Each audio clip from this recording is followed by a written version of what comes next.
The first household refrigerators in the USSR began to be produced at the Kharkiv tractor plant in 1937, and they were called HTZ 120.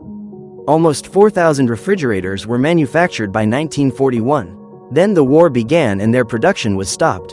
In 1949, the Council of Ministers of the USSR adopted a resolution that stated, to organize the production of domestic compression refrigerators with a sealed refrigeration unit on Freon 12, with a capacity of 120 and 80 liters, with a program of 60 and 120,000 units per year.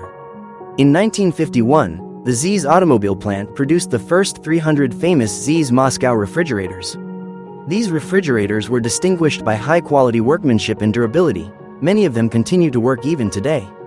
In the following years, the production of household refrigerators of various sizes and capacities began to be established throughout the country, such as Dnipro, Donbass, Saratov, Minsk, Oasis, Okean, Don, Crystal, Slavutich, and others.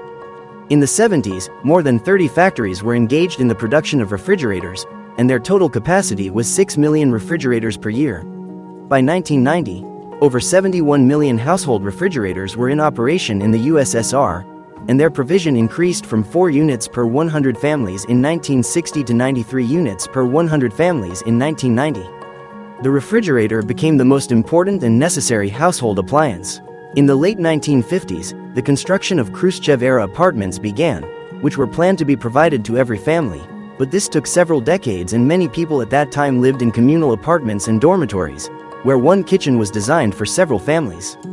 In order to protect their food from neighbors, there was a demand for refrigerators with a built-in lock. The lock was built into the handle on the refrigerator door and only the owners of the key could open it. The idea with the lock was not invented by Soviet engineers. The prototype of such a refrigerator was an American refrigerator from 1940. A refrigerator with a lock successfully coped with its task, and in addition to food, they began to store other valuables, such as jewelry and money. However, the production of such refrigerators was later banned, since if a child climbed inside it while playing hide and seek and closed the door from the inside, he could no longer get out on his own, and the air supply inside the sealed refrigerator was very limited.